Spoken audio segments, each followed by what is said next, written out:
les box et la collecte en soutien à la mission se fera dans les paniers. Et si vous avez vos enveloppes, vous pouvez les glisser. On fait les dîmes et offrandes, on avance et on fait le don pour la mission.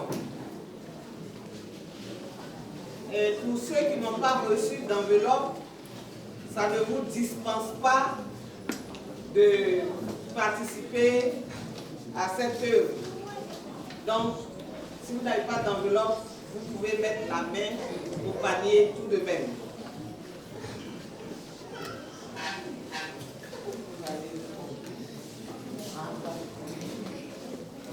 Bonne force. Alléluia. Amen. Alléluia. Amen. Est-ce que quelqu'un peut acclamer le Seigneur?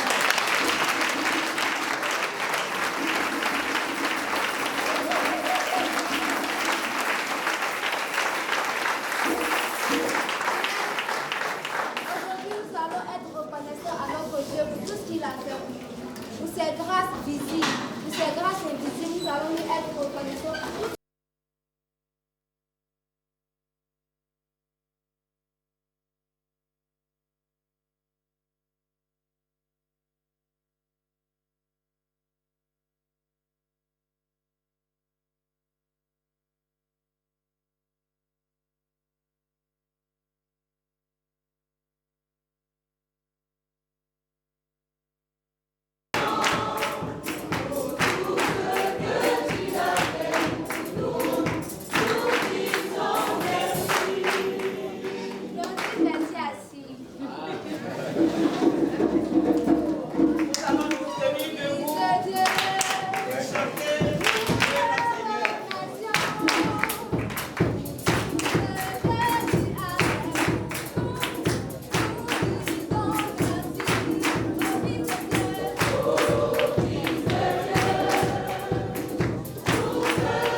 Merci, soyez la bienvenue dans la maison du Seigneur.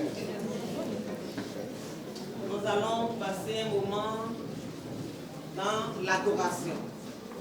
Nous voulons célébrer, nous voulons adorer notre Dieu, car il est digne de nos louanges, il est digne de notre adoration. Il est notre Dieu, notre Père. En dehors de lui, il n'y a point de Dieu. Alléluia. Amen. Alléluia. Désolé pour la voix, j'ai la toux, mais on va adorer le Seigneur. L'essentiel, c'est l'état de notre cœur. Et nous voulons reconnaître ce matin que Jésus a le nom au-dessus de tous les noms. Il n'y a aucun autre nom par lequel nous sommes sauvés, si ce n'est le nom de Jésus. Et nous allons chanter quel beau nom. Alléluia. Amen. Dans les cieux et sur la terre, il n'y a aucun nom plus doux, aucun que mon cœur peut faire. Et je peux paraphraser en disant aucun nom qui puisse chasser mes peurs, mes craintes, mes doutes. Donc, quelles que soient les circonstances, c'est le nom de Jésus que nous prononçons. Même quand nous n'avons plus de mots, nous pouvons simplement dire Jésus, Jésus, au nom des heures. Et nous sommes restaurés. Alléluia. Nous pouvons tous ensemble, de même cœur, proclamer sa gloire. Amen.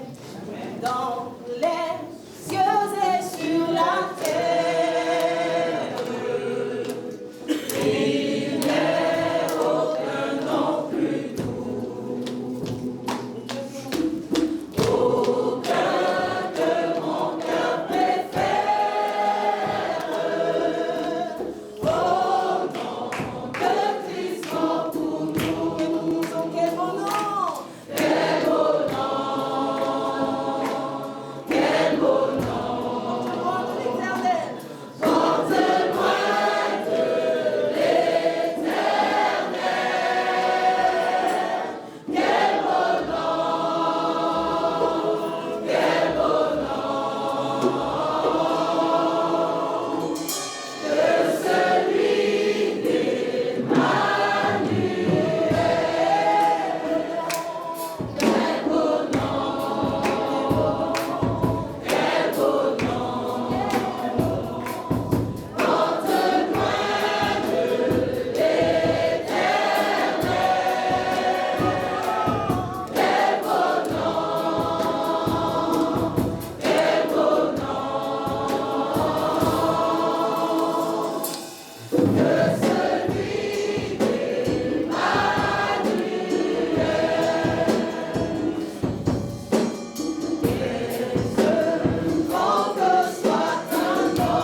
Je veux entendre uniquement nos voix pour chanter le refrain, sans musique.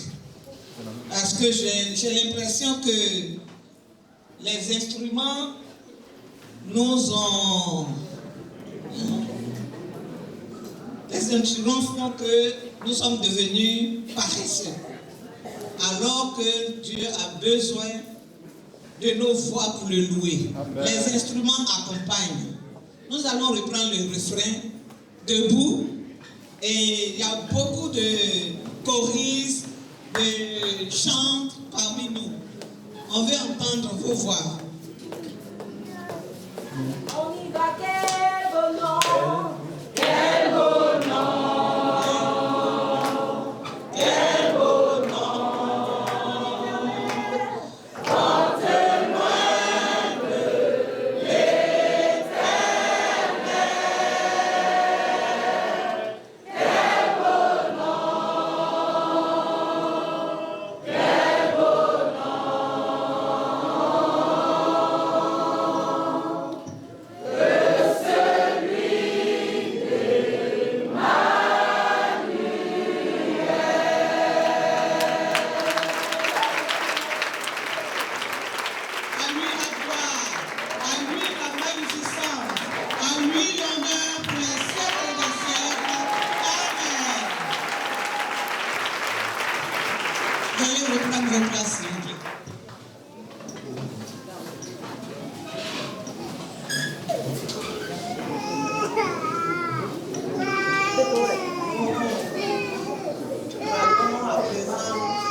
Nous allons à présent passer à l'écoute de la parole de Dieu. Et je vais inviter Papa Atumbre à venir confier notre pasteur, docteur François Kwaku. On oublie souvent, hein, il est docteur.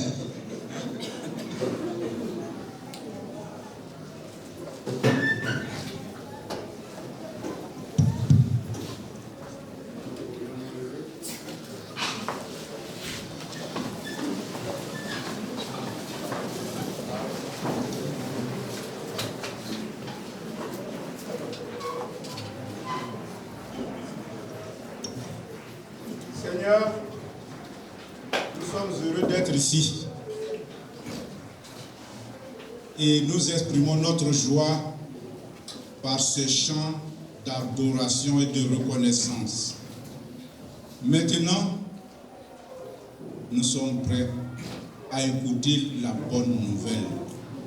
Et merci d'avoir disposé notre frère, ton serviteur François, pour nous apporter cette nouvelle qui rassure, qui édifie, qui éclaire, qui corrige, qui oriente. Seigneur, nous t'écoutons. Au nom de Jésus. Amen. Amen.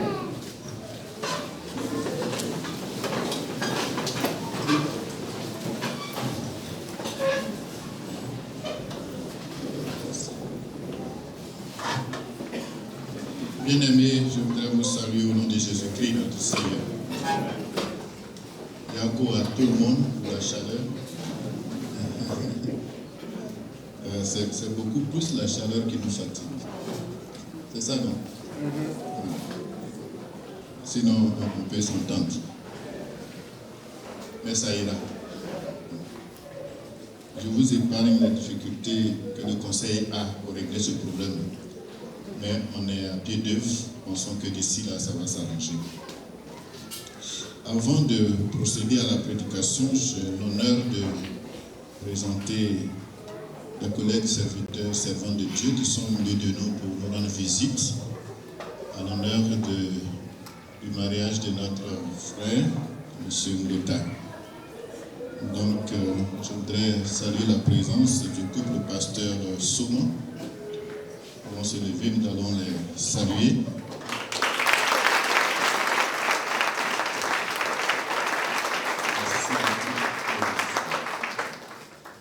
Le pasteur Souma Kwadjo Francis, il est intendant de la paroisse de la Nouvelle-Jérusalem, dans le district de Petit-Kouaké, c'est du côté de Yopougon. Et son épouse Kofi Akessi, épouse Souma, elle est intendante de la paroisse de Sept-Palmiers et elle est l'assistante du surintendant du district de Petit-Kouaké. Voilà. La deuxième personnalité,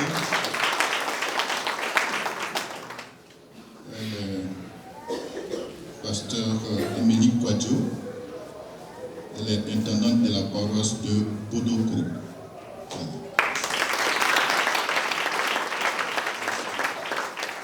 Donc, chers pasteurs, soyez les bienvenus. Vous êtes au milieu de vos frères et sœurs qui vous accueillent avec joie. Et le conseil vous souhaite la cordiale bienvenue. Et Dieu vous bénisse.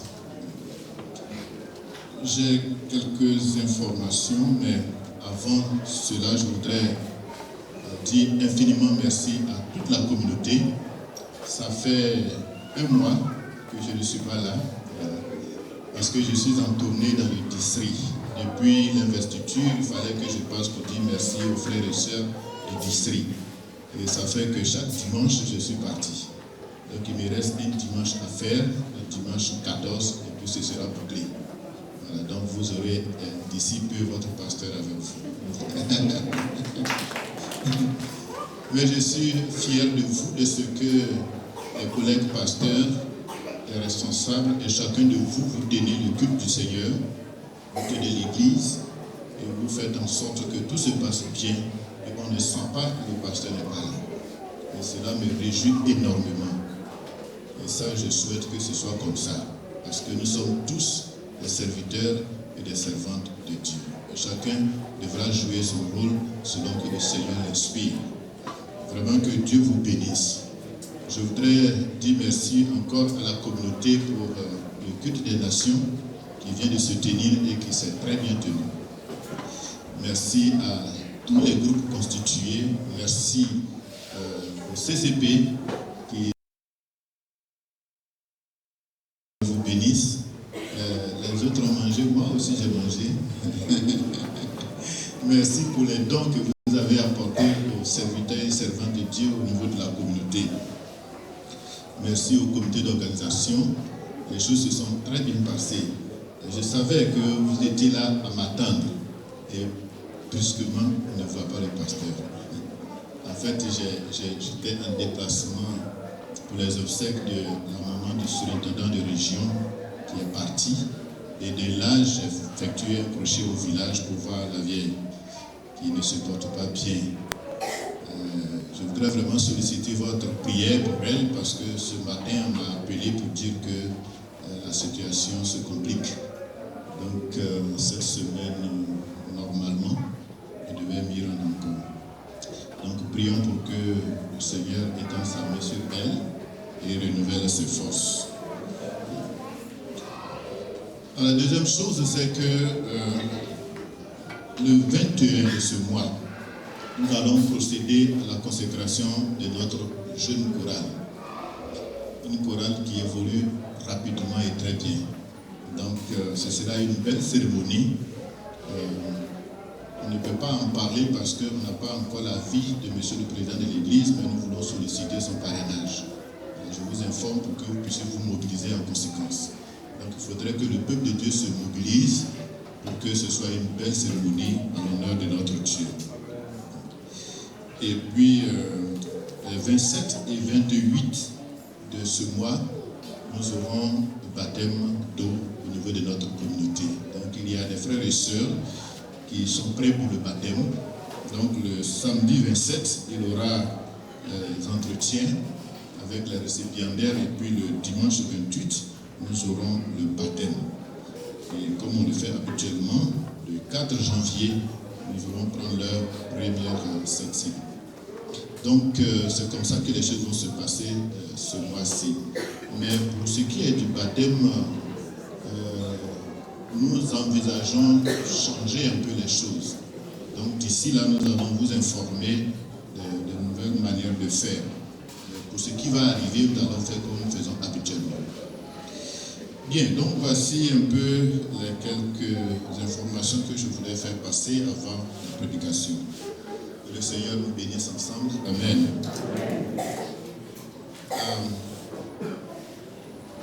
Ce matin, nous allons parler de la solidarité des frères et sœurs en Jésus-Christ. La solidarité des frères et sœurs en Jésus-Christ. Et pourquoi? Parce que nous avons décidé ce jour de faire le lancement officiel des activités de la caisse de solidarité que nous avons dénommée Cœur d'Alliance. Et donc, c'est le lancement officiel des activités aujourd'hui. Il est donc opportun que nous en parlions. Et donc, ce matin, notre réflexion va porter sur la nécessité de nous entraider mutuellement pour qu'au milieu de nous, nous nous sentons en famille et que le Seigneur soit fier de nous. Mais il faut reconnaître que depuis mon arrivée ici, j'ai observé que notre communauté agit véritablement dans ce domaine. Nous avons reçu plusieurs cas de nécessités que nous avons réagi grâce à vos soutiens, grâce à ce que vous apportez. Et donc, il faut d'abord reconnaître ce que le peuple de Dieu fait jusque-là. Je ne dirai pas des noms, mais il y a eu des cas de maladie que, grâce à vos soutiens, le Conseil a pu réagir. Il y a des cas où des gens étaient vraiment menacés d'expulsion de leur maison. Et grâce à vos soutiens, le Conseil a pu agir. Il y a beaucoup de cas, et les cas de décès, vraiment, l'Église est bien organisée dans ce domaine. Donc je voudrais vraiment tirer le chapeau à toute la communauté, à chacun d'entre nous, parce que ce sont nos 1000 francs, nos 10 000 francs, nos 500 francs, nos 500 francs que nous mettons ensemble, que le conseil gère et utilise pour répondre à ces différents besoins.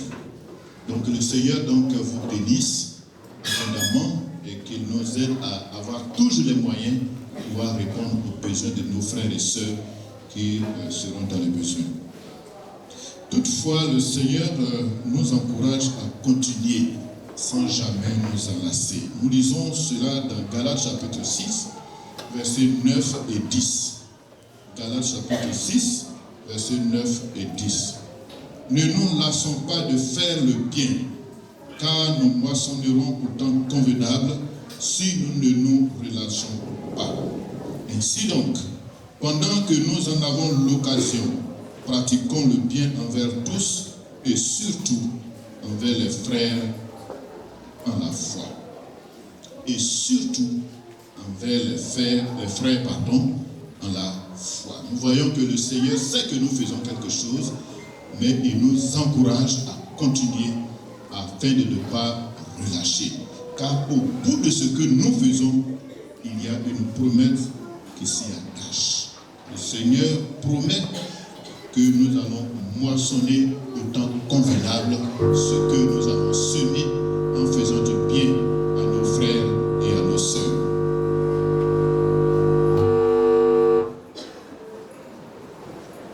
Je retiens deux justificatifs du fait que le Seigneur nous encourage à abonder dans ce sens. D'abord, la solidarité en Christ nous permet d'être en bénédiction à nos frères et à nos sœurs en la foi. Lorsque nous sommes solidaires entre nous chrétiens, Dieu passe par nous pour bénir les autres qui sont nos frères et nos sœurs.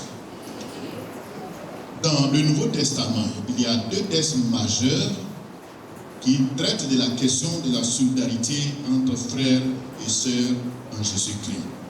Il y a d'abord le texte de Actes chapitre 2, versets 41 à 47, et le texte de Actes chapitre 4, verset 32, jusqu'au chapitre 5, verset 16. Je reprends Actes chapitre 2, verset 41 à 42, et Actes chapitre 4, verset 32 à Actes chapitre 5, verset 16.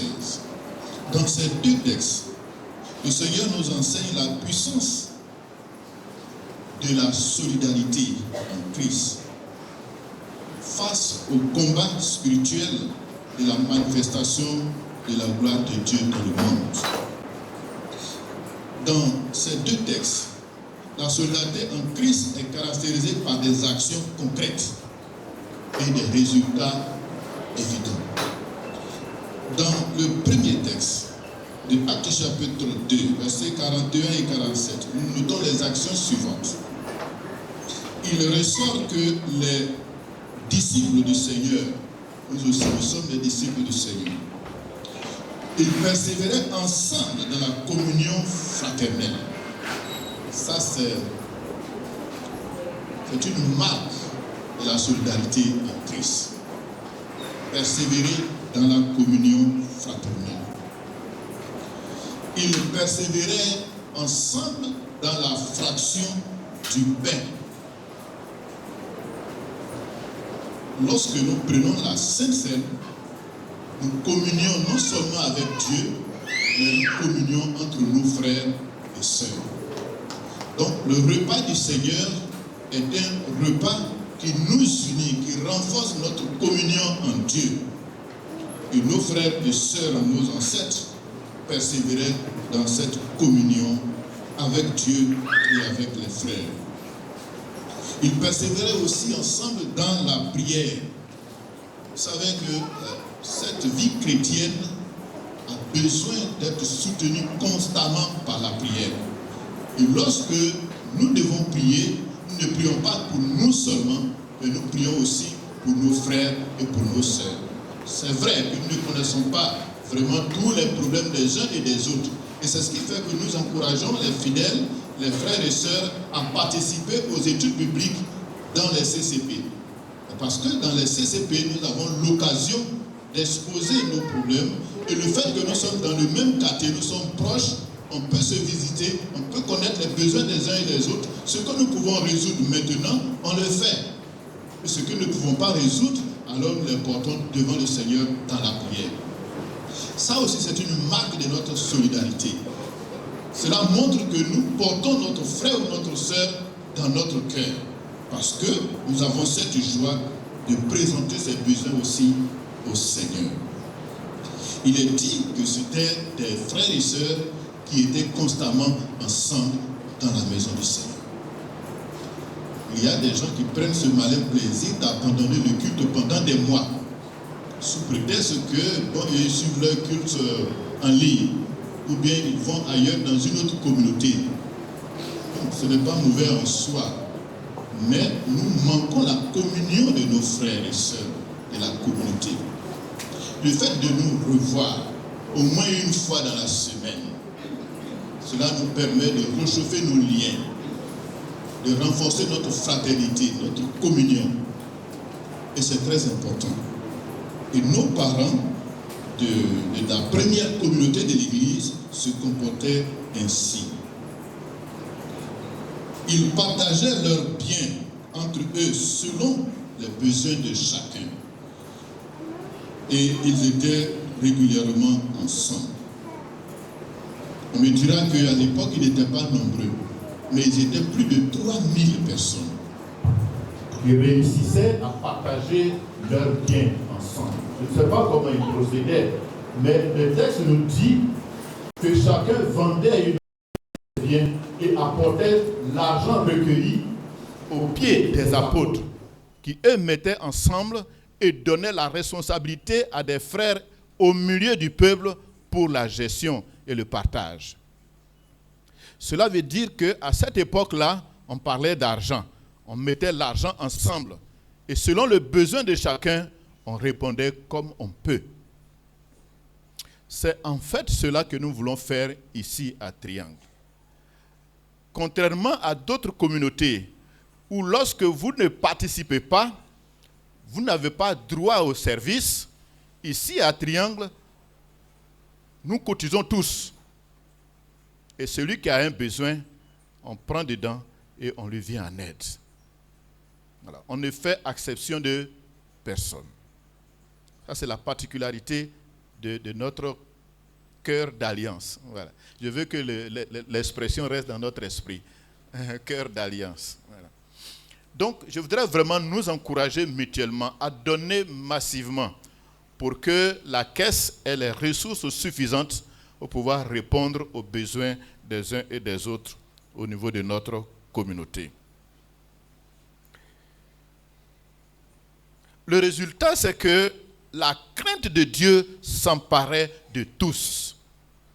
Lorsque nous sommes solidaires en Christ, lorsque chacun sait que l'autre veille sur lui et que nous avons un lien qui est renforcé en Christ, on a plus de force à participer aux œuvres du Seigneur, à venir à l'église. Et la crainte de Dieu s'emparera de nous. Quand j'étais encore plus jeune et que je partais à l'église, j'avais des amis. Je sais que ça arrive aux jeunes gens ici. On a tellement envie d'aller à l'église parce que nous allons rencontrer nos amis. Un peu comme les enfants qui vont à l'école. Et quand on est à l'église et que le culte est fini, on ne va pas à la maison vite. Donc on va accompagner certains amis. Et quand on revient, eux-mêmes, ils viennent nous accompagner. Et on peut rester à aller et à revenir, à aller et à revenir parce qu'on n'a pas envie de se séparer. C'est important. C'est important. La communion fraternelle est très importante. Et cela fait que nous avons la crainte de Dieu. Parce que tu n'as pas envie qu'on vienne dire que tu as péché et qu'on t'a mis sous discipline. Et puis finalement, tes amis vraiment ne peuvent plus s'approcher. Même quand ils vont s'approcher, ils ont un peu de gêne, ils sont humiliés et tout ça. Donc, chacun donnait la force à l'autre. Chacun encourageait son prochain à garder le cap. que le Seigneur nous vienne en aide pour que nous puissions y arriver. Et l'Écriture révèle que le Seigneur opérait des prodiges et des miracles au milieu d'eux. Vous savez, le Seigneur nous dit que là où 2 ou 3 sont unis et qu'ils demandent quelque chose à Dieu, Dieu répond, n'est-ce pas? Voilà. Donc, lorsque nous nous aimons et que nous faisons preuve de vrais disciples de Jésus-Christ, parce que ça aussi, c'est la marque des disciples de Jésus-Christ, c'est qu'ils s'aiment entre eux. Et quand ils sont unis et qu'ils demandent quelque chose à Dieu, alors Dieu répond facilement. Parce que là où il y a l'inimitié, là où il y a les rancunes, les différends, l'Esprit de Dieu n'agit pas. Rappelez-vous ce texte où le Seigneur dit, lorsque tu vas à l'église, au temple, et que tu vas pour offrir quelque chose à Dieu, et que tu te souviens en chemin que tu as un différend avec un frère ou une sœur, alors marque le pas. Retourne, va le rencontrer, essayez de vous accorder avant de revenir faire votre offrande. Mais si vous lisez attentivement ce texte, vous allez voir que le Seigneur ne dit pas que parce que tu as un différend avec ton frère, alors ne viens pas faire ton offrande. Il ne dit pas non plus que si tu vas et que tu t'entends avec ton frère, ce n'est pas la peine de revenir faire ton offrande. Mais il dit que allez-y vous entendre et ensuite revenez faire votre offrande. Parce qu'en réalité, lorsque nous faisons une offrande à Dieu, il y a une bénédiction qui s'attache à l'offrande. Donc Dieu ne veut pas que nous perdions notre récompense. Donc, il ne peut pas te dire de ne pas faire l'offrande parce qu'il sait que lorsque tu fais les offrandes, lui, Dieu, il te bénit. Mais ce qui peut t'empêcher de recevoir la bénédiction de Dieu, c'est le différend qui se trouve entre toi et ton frère.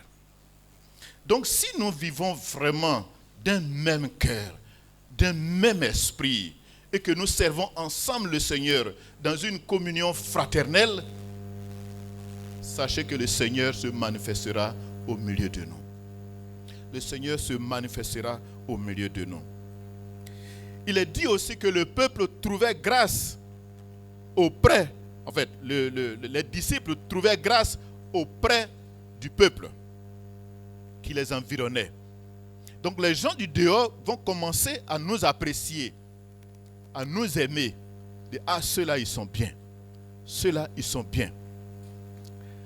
Je ne sais pas si on aura l'occasion de rendre ce témoignage-là un jour, mais selon les rapports qui me viennent et selon ce que j'observe, nous voyons que dans notre quartier, dans notre environnement immédiat, il y a des frères et sœurs qui viennent maintenant chez nous. Et c'est encourageant. C'est encourageant. Ça dépend certainement de notre façon de faire les choses ici. Donc, je pense que si nous nous attachons à faire du bien, le Seigneur nous récompensera. Et il est dit aussi que le Seigneur ajoutait chaque jour ceux qui étaient sauvés. Et ça, c'est bien noté. Chaque jour que Dieu faisait en sorte que des gens se convertissent à cause de leur vie chrétienne. Bon, l'autre texte, c'est à peu près les mêmes choses. Et donc, je ne vais pas m'attarder là. Mais quelques éléments. Il est dit que la grâce de Dieu reposait sur eux tous. Et il n'y avait pas parmi eux d'indigents. Bon, je ne sais pas comment cela se passe, mais en tout cas, il n'y avait pas d'indigents parmi eux. Bon, ici, on se connaît plus ou moins. On n'est pas aussi nombreux que ça. Si on s'organise, on peut s'entraider facilement. Mais bon, mieux vaut faire, même si on sait qu'il y aura toujours des difficultés, mais le Seigneur nous encourage à le faire. Il est dit aussi que l'on apportait les malades et les personnes possédées et ils étaient guéris. Donc, j'étais en train de dire que la solidarité entre frères et sœurs en Christ a une puissance. A une puissance. Et donc, vous voyez que lorsque on est solidaire entre nous, lorsqu'on s'entraide entre nous, voici ce que le Seigneur fait pour notre communauté. Est-ce que nous voulons que le Seigneur bénisse notre communauté? Si oui, alors nous devons nous engager véritablement à le faire. La deuxième chose, c'est que la solidarité en Christ est un moyen efficace pour nous faire un héritage dans le royaume de Dieu. Voyez Matthieu chapitre 6, verset 20. Le Seigneur dit: amassez-vous des trésors dans le ciel, où la teigne et la rouille ne détruisent point, et où les voleurs ne percent ni ne dérobent. Peut-être qu'il faut ajouter où la mort ne nous arrache à ces trésors. Parce qu'on a beau amasser les trésors sur la terre, un jour la mort va nous arracher et puis nous allons les laisser ici pour partir. Et c'est pourquoi le Seigneur préfère que nous amassions nos trésors dans le royaume de Dieu. Mais il nous explique comment cela va se faire. Dans Matthieu chapitre 19, versets 27 à 30, Pierre, prenant alors la parole, lui dit: voici, nous avons tout quitté et nous t'avons suivi. Qu'en sera-t-il pour nous? Jésus répondit: je vous le dis en vérité, quand le Fils de l'homme, au renouvellement de toutes choses, sera assis sur le trône de sa gloire, vous qui m'avez suivi, vous serez de même assis sur 12 trônes, et vous jugerez les 12 tribus d'Israël. Et quiconque aura quitté, à cause de mon nom, ses frères, ou ses sœurs, ou son père, ou sa mère, ou sa femme, ou ses enfants, ou ses terres, ou ses maisons, recevra le centuple et héritera la vie éternelle. Plusieurs des premiers seront les derniers, et plusieurs des derniers seront les premiers. Voilà, le Seigneur nous dit que ce soit les 12 premiers disciples et les autres disciples que nous sommes, le fait que nous ayons tout quitté pour lui et que nous l'ayons reçu comme priorité dans notre vie, alors nous allons recevoir au centuple tout ce que nous aurons dépensé à cause de son nom. Donc lorsque nous servons Dieu, lorsque nous suivons le Seigneur, nous devons le faire en ayant toujours à l'esprit cette espérance que le Seigneur nous promet. La foi chrétienne n'a de sens que lorsqu'elle repose sur l'espérance de la vie éternelle auprès de Jésus-Christ. Souvent, nous nous disons que nous avons suivi le Seigneur et nous ne voyons pas trop ce que nous gagnons. Et beaucoup de personnes ont rebroussé chemin sous prétexte que ce qu'ils attendaient de Dieu, ils n'ont pas eu. Peut-être qu'ils n'ont pas su voir ce que le Seigneur faisait pour eux. Dans Marc chapitre 9, verset 38 jusqu'au verset 42, Jésus répondait à Jean qui se vantait du fait qu'ils ont chassé une personne qui n'était pas du même bord qu'eux. Mais Jésus leur fait remarquer que Dieu ne fait acception de personne. Dieu fait tomber la pluie pour les bons et pour les mauvais. Donc si, à cause de Jésus-Christ, nous recevons un disciple du Seigneur, parce qu'il est disciple de Jésus-Christ, nous lui apportons un verre d'eau parce qu'il est disciple de Jésus-Christ, alors nous ne perdrons jamais notre récompense. Vous voyez, donc il est dit que en donnant quelque chose à un frère ou à une sœur en Christ, le Seigneur nous réserve un trésor que nous ne perdrons jamais. Mais si quelqu'un scandalisait un de ses petits qui croit en Jésus-Christ, il vaudrait mieux pour lui qu'on lui mit au cou une grosse meule de moulin et qu'on le jeta dans la mer. Marc chapitre 9, verset 42. Vous savez, il y a des gens qui, parce qu'ils ne connaissent pas le Seigneur, trouvent ce malin plaisir de maltraiter les enfants du Seigneur, de maltraiter les chrétiens. Parfois, le Seigneur laisse faire parce qu'il veut frapper tout simplement. Mais des fois aussi, il vous empêche de faire le mal parce qu'il veut que vous sachiez que ce n'est pas bon. Mais bon, souvent, on s'entête à le faire et le Seigneur nous dit ici que ce n'est pas bon de faire du mal à un enfant de Dieu. Donc, on constate que si nous faisons du bien à un enfant de Dieu, alors nous avons une bonne récompense. Mais si nous faisons du mal à un enfant de Dieu, alors nous aurons une récompense, mais cette fois-ci, une mauvaise récompense. Donc en réalité, toutes les actions que nous posons ici-bas, dans le sens des œuvres, nous avons une récompense. Une récompense qui peut être bonne comme qui peut être mauvaise. Le Seigneur nous demande même d'aller jusqu'à aimer nos ennemis, parce que si nous allons jusque-là, c'est alors que nous ressemblons à notre Père.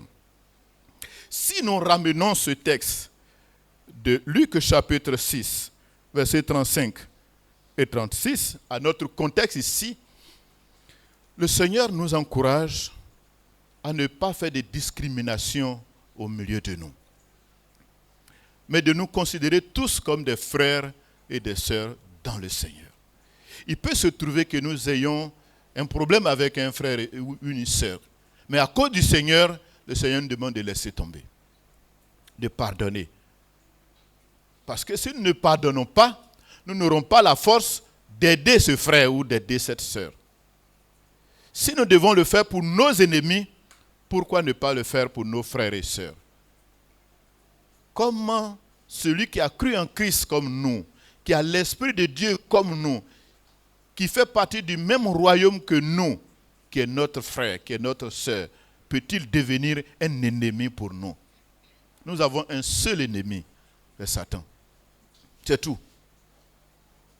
Nous n'avons pas d'autres ennemis, nous avons un seul ennemi, c'est le diable. Et donc si le diable a poussé un frère ou une sœur pour que nous ayons des problèmes entre nous, à cause du Christ qui a versé son sang, nous devons faire l'effort sur nous-mêmes, avec l'aide du Saint-Esprit, pour laisser tout tomber, afin que nous puissions ressembler à notre Père, qui lui va au-delà des limites, parce qu'il est Dieu. Il veut que nous lui ressemblions. Et je sais que nous pouvons, parce que nous avons l'Esprit de Dieu en nous.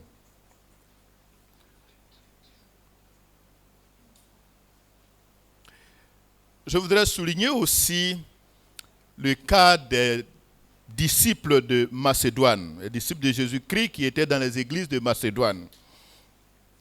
À l'époque, il y avait eu un souci au niveau des frères et sœurs de Jérusalem. Et il fallait maintenant faire une collecte spéciale dans toutes les communautés chrétiennes pour pouvoir leur venir en aide. Et les apôtres ont estimé que les frères et sœurs de Macédoine étaient pauvres et qu'il ne serait peut-être pas nécessaire de leur demander de contribuer. Mais ceux-ci ayant eu l'information, se sont dit, mais tiens, c'est une grâce que le Seigneur nous donne, c'est une opportunité que le Seigneur nous donne. Vous ne pouvez pas nous faire échouer, vous ne pouvez pas nous faire échapper à cet honneur que le Seigneur nous donne. Et malgré leur pauvreté, ils ont participé. Et ce qu'on espérait d'eux, ils sont allés même au-delà. Mais est-ce que nous comprenons vraiment leur langage? Parce que chez nous ici, venir faire une offrande à l'église, c'est une charge. C'est une corvée. C'est un moyen d'appauvrissement. C'est une escroquerie organisée. Mais eux, ils ont compris que ce n'est pas le cas. Parce qu'ils savent que lorsque nous donnons pour la cause du Seigneur, le Seigneur nous bénit. Tous les versets que nous avons lus jusque-là, on voit que chaque fois que vous aidez un frère et une sœur dans le Seigneur vous bénit. Et ici, on dit qu'il y a des frères à Jérusalem qui ont des problèmes, qu'on doit venir aider. Je sais que c'est une occasion pour moi d'être béni. Et puis on me dit, ne fais pas aussi. Et puis je suis content parce qu'on me dit de ne pas faire aussi. Bon, je ne sais pas si on comprend bien le langage. Donc je souhaite que nous comprenions ce principe biblique et divin. Dans nos églises protestantes, on n'a pas mis l'accent sur la valeur des œuvres. On a plutôt prêché que les œuvres ne sauvent pas et qu'il faut simplement croire en Dieu et puis tu es sauvé. Ce qui n'est pas faux, parce que c'est la vérité. Mais est-ce que nous savons que ce sont les œuvres que le Seigneur va juger au dernier jour? Le Saint-Esprit dit que lorsque un enfant de Dieu décède, lui, Saint-Esprit, se réjouit parce que ce dernier va se reposer de ses œuvres et ses œuvres vont le suivre, dit l'Écriture. Nos œuvres qui vont nous suivre seront évaluées d'après l'apôtre Paul. Et c'est selon la valeur de nos œuvres que le Seigneur va nous récompenser. Bon, si on s'arrête au simple niveau d'avoir cru, bon, tout le monde peut le faire. C'est aussi simple, voilà. Mais il faut aller au-delà. Il faut poser des actions. Il faut faire des bonnes œuvres d'intérêt général. Il faut faire des bonnes œuvres d'intérêt particulier. Il faut participer aux activités de l'Église en offrant de nos biens. C'est en cela que nos œuvres vont contribuer à créer un héritage solide dans le royaume de Dieu pour nous. Bien-aimés, je voudrais m'arrêter là pour dire que il est vrai que nous avons déjà fait beaucoup, mais le Seigneur nous encourage à continuer de faire. Car comme il le dit, tout ce que nous faisons pour le Seigneur ici-bas, nous ne perdrons jamais notre récompense. Est-ce que nous avons cette espérance dans le Seigneur? Est-ce que nous croyons que le Seigneur revient et que nous serons avec lui, que nos œuvres seront jugées et qu'à la suite, chacun de nous recevra de la part du Seigneur sa récompense, la récompense selon la valeur de ses œuvres? Est-ce que nous y croyons véritablement? Si nous y croyons, alors notre foi a un sens. Mais si nous ne croyons pas à l'avènement du Seigneur Jésus-Christ, si nous ne croyons pas aux promesses bibliques, c'est que nous n'avons pas véritablement la foi qui sauve. Il nous faut accéder à la véritable foi qui a de l'espérance en Christ. Et c'est notre espérance en Christ qui nous pousse à poser des actions, peut-être même sans réfléchir, disons-le comme ça. Parce qu'on trouvera que nous sommes bêtes. Mais en réalité, nous ne sommes pas bêtes, mais c'est parce que nous avons une espérance. Que le Seigneur nous vienne en aide. Que ce que nous avons commencé, que nous puissions continuer. Vous avez une très belle église. Une église bien organisée. Les choses se font bien, en tout cas de mon point de vue. C'est vrai qu'il y a des choses à régler, puisque nous sommes des humains. Une communauté d'humains ne sera jamais parfaite.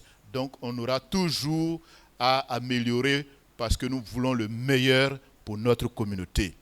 Mais ce matin, le Seigneur nous demande d'abonder dans le sens du bien, d'abonder dans le sens des bonnes œuvres. Et la caisse de solidarité que nous mettons en place ici est le moyen par lequel chacun peut apporter quelque chose. Parce que ici, figurez-vous, de loin, on dit que nous sommes une église riche. Mais c'est parce qu'il y a des personnes, effectivement, qui sont bénies au milieu de nous. Mais on ne voit pas les pauvres qui sont au milieu de nous. Il y a parmi nous ici des gens qui ne travaillent pas. Il y a parmi nous ici des gens qui travaillaient mais qui ont perdu leur emploi. Et qui aujourd'hui, les charges sont là, mais ils ne peuvent plus faire face. Il y a au milieu de nous des gens qui sont malades, qui ont tellement dépensé qu'ils ont tout perdu. Aujourd'hui, ils ont besoin de soutien. Il y a des gens parmi nous qui ont juste besoin d'un minimum pour présenter un concours, pour faire des dossiers. Tout ça, nous en avons au milieu de nous. Et donc, nous devons être réalistes et penser à cela. Mais si vous seul, vous donnez 20 000 francs à quelqu'un, ça peut résoudre son problème. Mais si nous mettons tout ça ensemble, on pourra résoudre le problème de plusieurs. Parce qu'il y a des gens que vous ne connaissez pas leur problème parce qu'ils ne vont jamais vous dire qu'ils ont un problème. Mais au pasteur, ils vont le dire. Mais le pasteur ne va jamais se mettre ici aussi pour dire tel frère a un problème. Mais la caisse de solidarité est pour nous le moyen de pouvoir venir en aide à des gens au milieu de nous qui effectivement souffrent énormément. Que le Seigneur vraiment touche notre cœur par son Esprit Saint pour que nous puissions agir conséquemment pour que cette caisse puisse être vraiment, j'allais dire, le nœud de notre solidarité. Que le Seigneur nous bénisse au nom de Jésus-Christ. Amen.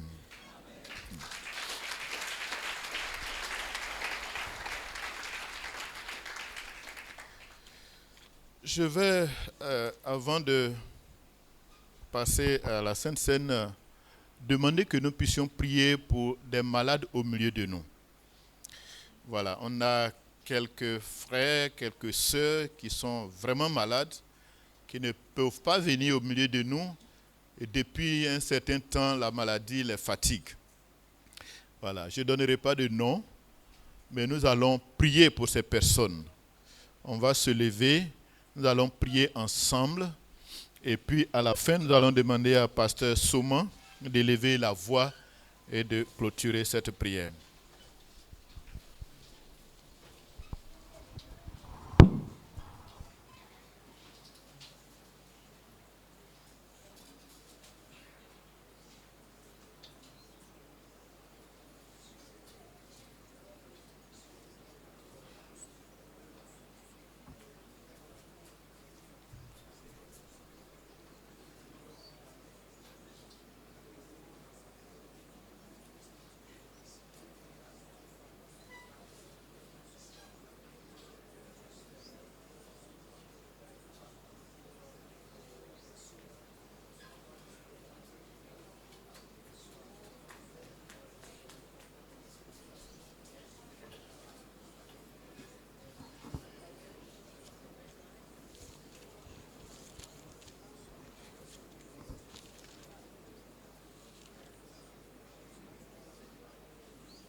Ô notre Père, à la communion fraternelle, ce matin, après l'écoute de ces paroles, nous tournons un regard vers nos bien-aimés qui, pour des raisons de santé, ne sont pas présents parmi nous. Nous comptons sur toi pour leur guérison totale. Parce que tu es le seul capable de guérir. La médecine soigne, mais la guérison nous vient de toi. Alors étends ta main de grâce, ta main de délivrance. La maladie peut être physique, mais aussi spirituelle. Seigneur, que ton intervention opère le miracle de la vie de ces bien-aimés et que nous tous nous puissions nous retrouver bénis, glorifier ton Saint-Nom en proclamant la victoire sur la maladie, en proclamant la victoire sur tout ce qui est du diable dans nos vies. Éternel, fais-le dans toute ta grâce, dans toute ta bonté et ta fidélité. C'est au nom de notre Seigneur et Sauveur Jésus-Christ que nous avons prié. Amen. Voilà, il y a un moment qui souhaite que je donne les noms pour qu'à la maison nous puissions continuer de prier. Donc on a notre tonton, notre frère Assoma, qui, vous voyez que depuis un certain temps, n'est pas au milieu de nous. Voilà, il ne se porte pas vraiment bien. Et puis il y a la maman du capitaine Zé, qui est aussi malade. Voilà. Donc voici les deux personnes pour lesquelles, dans nos maisons, dans nos moments d'intercession, nous devons prier pour eux. Merci beaucoup.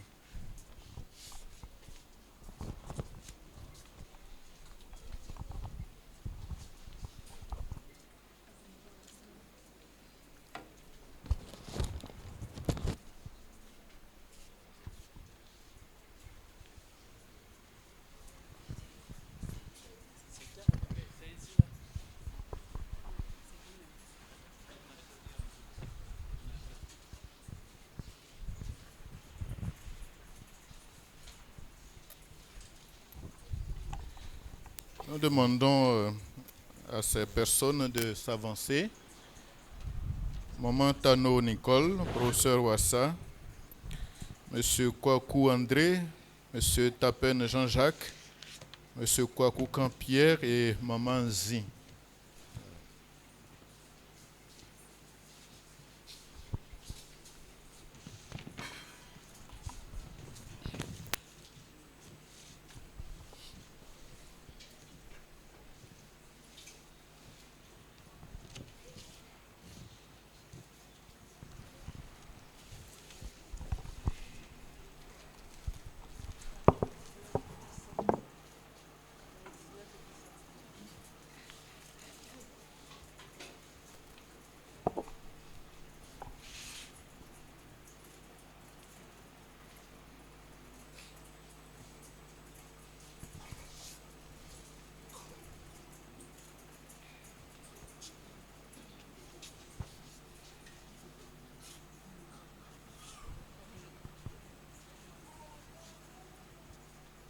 Avant de monter à la croix de supplice, le Seigneur a tenu à partager un repas d'adieu avec ses disciples.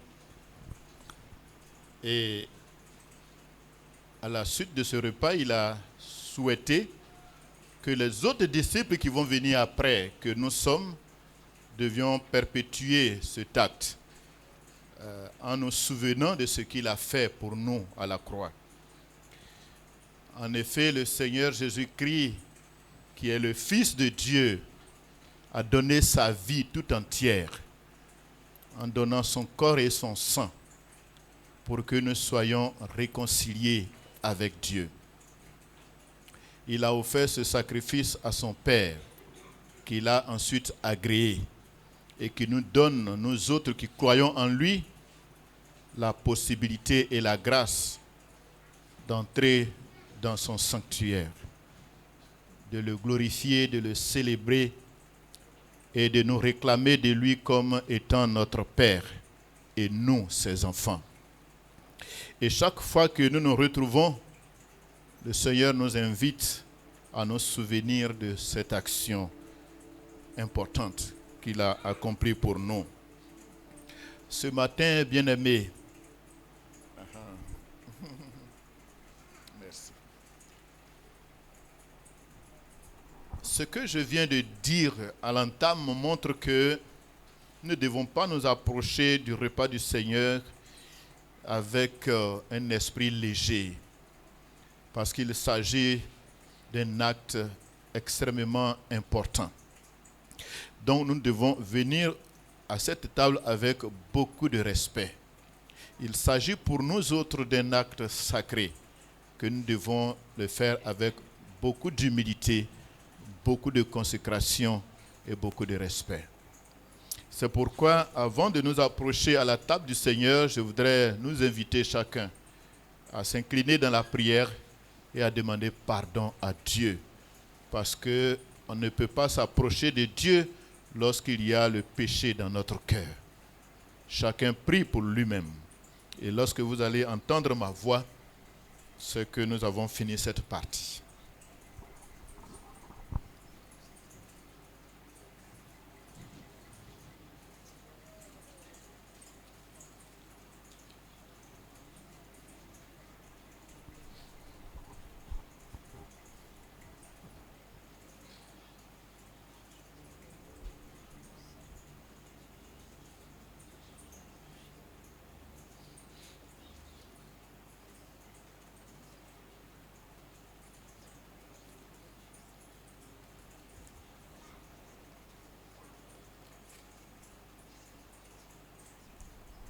Seigneur notre Dieu, notre Père, nous te rendons toute la gloire parce que tu as pris sur toi-même la décision souveraine de nous pardonner nos péchés parce que nous ne pouvons pas nous pardonner nous-mêmes, parce que nous ne pouvons pas nous sauver nous-mêmes.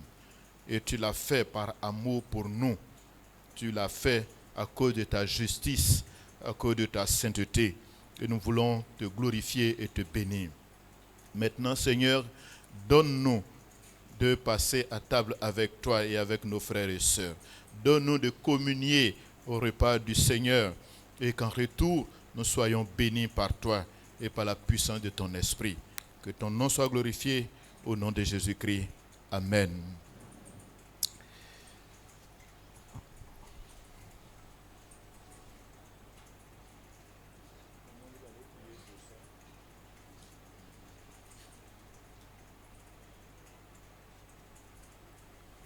Nous lisons ceci dans l'Écriture.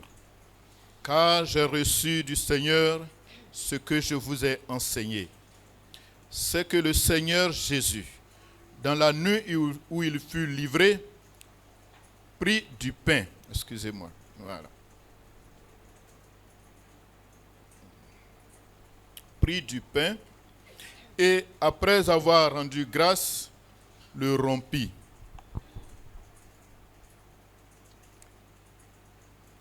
Et il dit, ceci est mon corps qui est rompu pour vous. Faites ceci en mémoire de moi. Nous demandons à Maman Zin de prier pour le...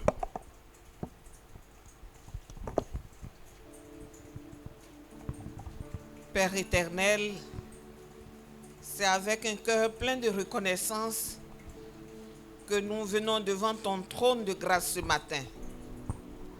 Merci pour le sacrifice que tu as consenti à la croix pour nous sauver. Seigneur, merci pour le pain qui est le symbole de ton corps qui a été livré en sacrifice pour nous. Père, bénis ce pain et qu'en le consommant, nous puissions nous souvenir de ce sacrifice incommensurable que tu as assuré pour notre vie. Bénis ces mains, fais-nous du bien au nom de Jésus. Amen. Amen.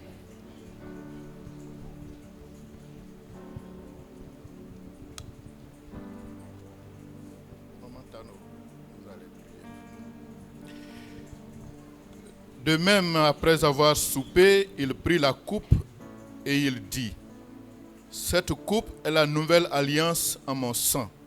Faites ceci en mémoire de moi toutes les fois que vous en boirez.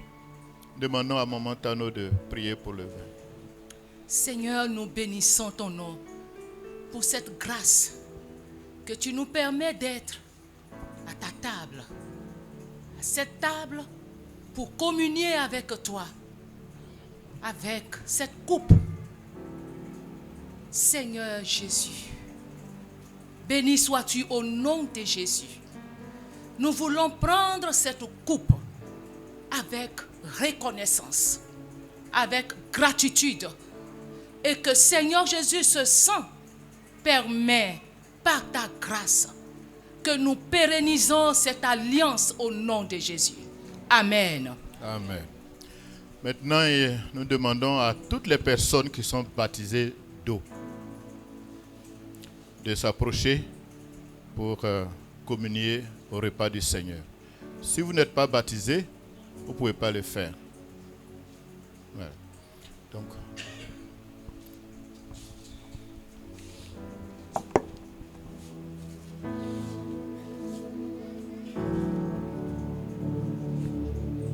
attaché à la croix pour moi,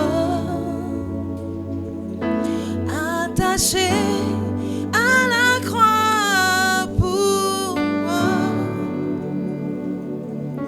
il a pris mon péché, il m'a délivré.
Il m'a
il m'a sauvé, il m'a sauvé, il m'a tant aimé, il m'a sauvé. On l'a cloué, cloué sur la croix, tout cela pour me donner la vie. On l'a cloué, cloué sur la croix, tout cela pour me donner la vie. Il a souffert, souffert sur la croix, tout cela pour me donner la vie. Il a souffert, souffert sur la croix, tout cela pour me donner la vie. Il m'a tant aimé, il m'a tant aimé, il m'a sauvé, il m'a tant aimé, il m'a sauvé, il m'a tant aimé, il m'a sauvé, il m'a tant aimé, il m'a sauvé.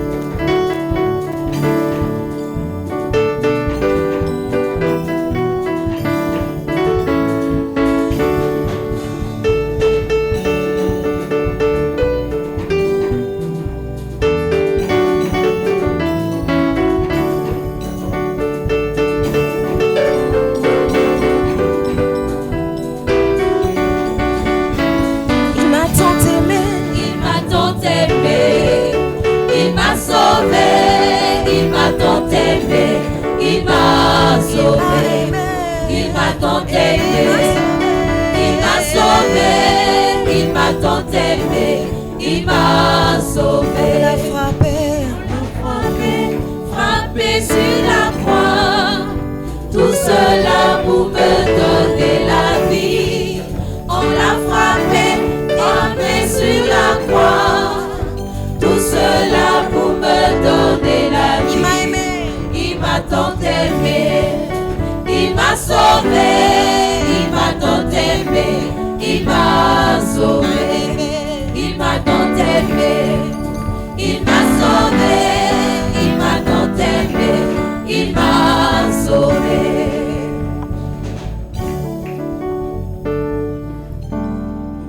Après ce repas, le Seigneur dit ceci: toutes les fois que vous mangez ce pain et que vous buvez cette coupe, vous annoncez la mort du Seigneur Jésus jusqu'à ce qu'il vienne.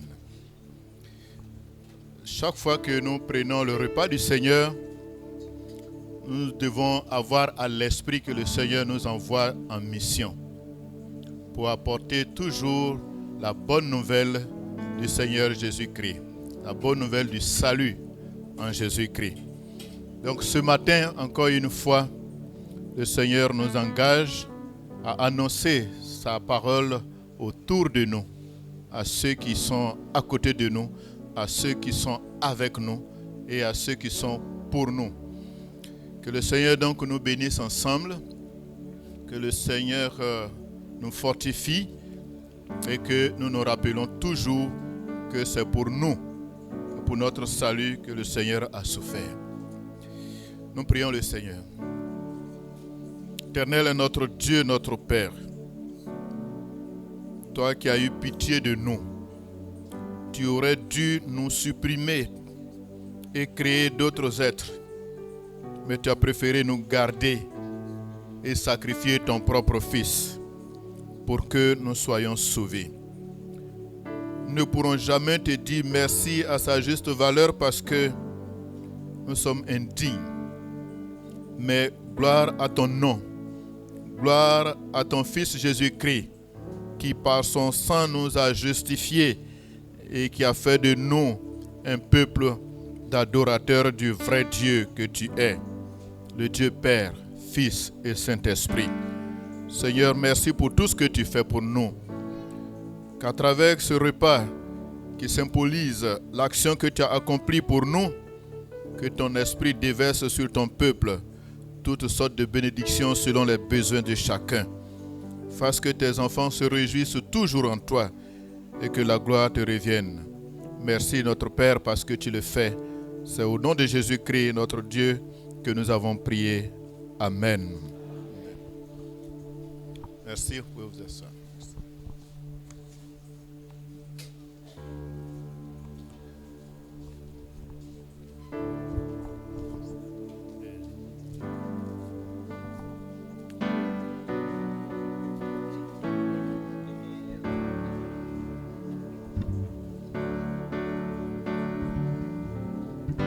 Alléluia.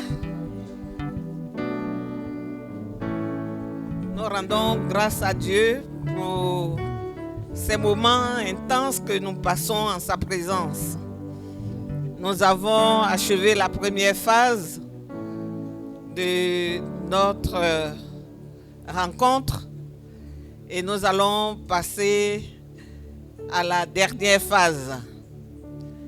Il s'agit de la bénédiction nuptiale de nos bien-aimés, le couple Ngota. Ils sont passés devant le maire hier et aujourd'hui ils sont parmi nous pour recevoir la bénédiction de Dieu sur leur couple. Nous voulons les acclamer et bénir le Seigneur pour leur vie.